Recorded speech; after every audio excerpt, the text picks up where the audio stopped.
ende mini moyo wangu makadelita asi tina mwarambotidhivhita ava nanaivha makadhivhivha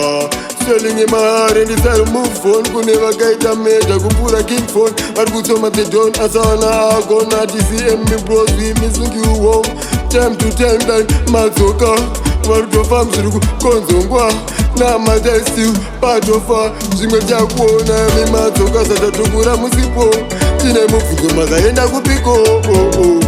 vana hatisipo nanasetirilo vakavhara madhoo ningosviwa kuti ichaitako tombotaura kudenga ikoko muri biko ndobvunza makambondiniko uri kupi nhai kaziwai marova kukusuwai ndakuima ndakuzitoni juvenile ndokonene ndini ndareba kudai makafara here nepatika kuchengetai inopfuura nguva simoyo yakachekekai zvimwe peni ichasisa ndateverai mwari wedenga tsamba yenyu miterera taimbuda tiri tega zuva taimbona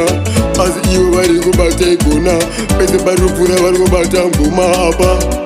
vakabata gona vana vanotiona ruda kuona ngomwa rwesiva asi uyu anenge anogona kufira kutsvanumwa hama dzakarova pasina kanjani dai varipo vane makambani zvimwe dai hama dzavo dziri pazambani ora zachirutega chamani vanobatika vasina wagwani zvekutondikandira zita rangu voritarira pasi kana pachikwangwani koko murisei muri vangani mokwakeza vanhu kuti makadi vana vari muzanga kuvo vakadi kumusha vakatizana setiri matapi dzimba dzamumatongo nematsapi rudo vanovenga vangapi vana vari musango vangadi patoo pacho vakati nyamaki chikura musipo vana kana kuva dzichizova rechidoka ndinosuwa ndakatarisa nguva ndenge ndichingoti hama dzangu tichambouya koma wangu vanhu vakatora mungorunga vari kuziva vakavhiringwa zvavanorunga vana kungotonga taka vatyoratera netsaona zokutozovanonga asi mwari kungeini vachanditonga vaine unoi mukushata mukutsonga tinotozviziva nemushonga yanononga asi isusu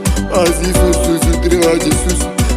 mumwe pano wachashoka besu mumwe achafuridzwa pamwedzi yesu zvekutozoti vavakaoma vasina kuona dombo nepastechu